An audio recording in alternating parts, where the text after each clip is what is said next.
Why did supermodel Bella Hadid wanted to take legal action against Adidas? Adidas recently launched their SL72 sneakers, associated with the 1972 Munich Olympics, which led to backlash on the internet. But what happened at the 1972 Munich Olympics that made it so controversial? If you watch Hollywood movies, you might get an idea from Steven Spielberg's 2005 movie Munich. In 1936, the Nazis, under Hitler, hosted the Olympics, which were the first to be broadcast on television. Many Israeli athletes boycotted it. In 1972, West Germany hosted the Olympics, wanting to show the world how much had changed since the Nazi era. Many athletes were Holocaust survivors or their descendants. During the Olympics, George Sibert, a police psychologist hired by the Olympic Committee, warned that several terrorist groups might attack. He even predicted that Palestinian terrorists might attack early in the morning, take Israeli hostages, and demand the release of terrorists in prison. One such group was Black September, an international terrorist group that had assassinated Jordanian Prime Minister Wasfi al-Tol. On the night of September 4th, Israeli athletes were out, partying. They had spent the night watching Fiddler on the Roof and having dinner with Israeli actor Shmuel Rudensky, who was the play's lead. They returned to the Olympic Village afterward. During the return trip, Shmuel Lalkin, head of the Israeli delegation, did not allow his 13-year-old son to spend the night at the apartment of weightlifter Yosef Romano and wrestler Eliezer Hafin, which may have saved the boy's life. At 4:30 a.m. on September 5th, 8 members of Black September, dressed in Olympic tracksuits, jumped over the fence into the Olympic Village. They carried pistols, AK-47 rifles, and grenades in their duffel bags. They entered the apartment where Israeli athletes were sleeping, with the help of American and Canadian athletes who had no idea what a huge mistake they were making. Yosef Gutfriend woke up to the sound of scratching at the door and saw masked men with guns. He tried to hold the door with his 135 kilograms body and shouted to wake his roommate, Tuvia Sokolovsky, who managed to escape through a broken window. Wrestling coach Moshe Weinberg, the father of Israeli actor Guri Weinberg, fought with the terrorists and was shot in the cheek.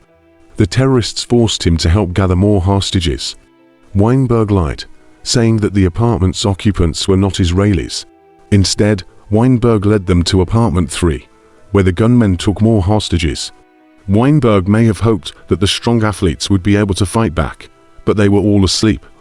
While the athletes from apartment 3 were being taken back to the coach's apartment, the injured Weinberg attacked the gunmen again, allowing one wrestler, Gad Sobori, to escape through the underground parking garage. Weinberg knocked one intruder unconscious and slashed another with a fruit knife, but was killed by gunshots.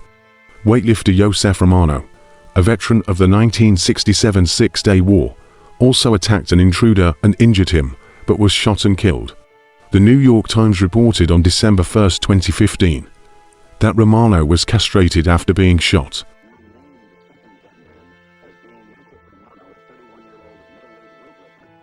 Now there were 9 hostages.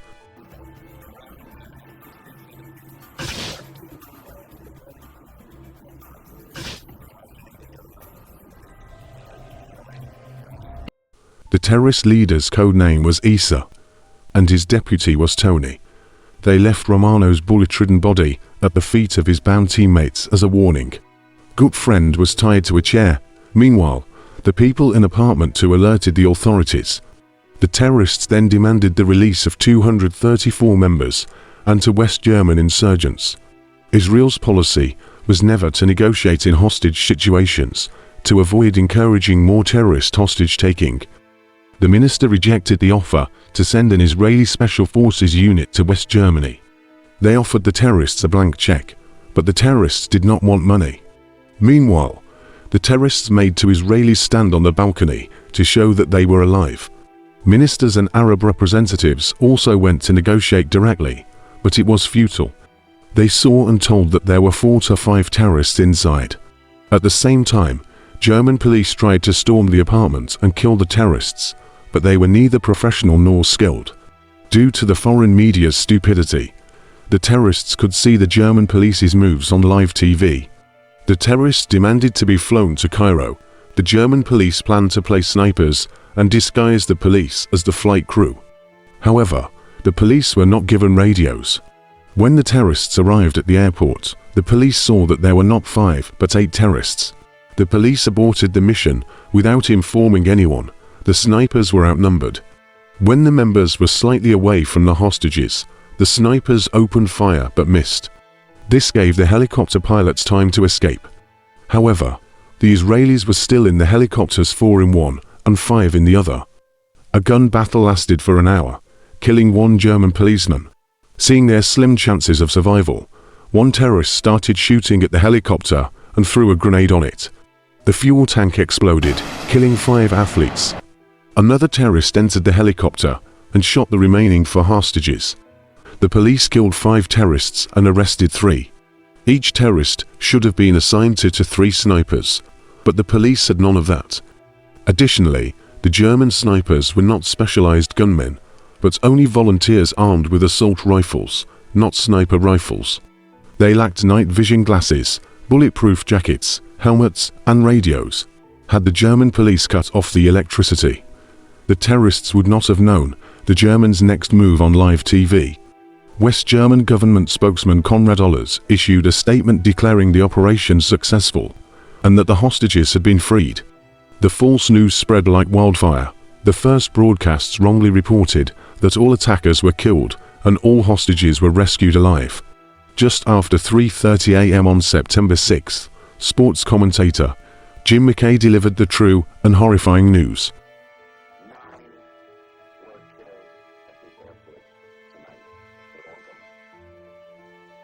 People started saying that if Israel's Mossad had been involved, the outcome might have been different.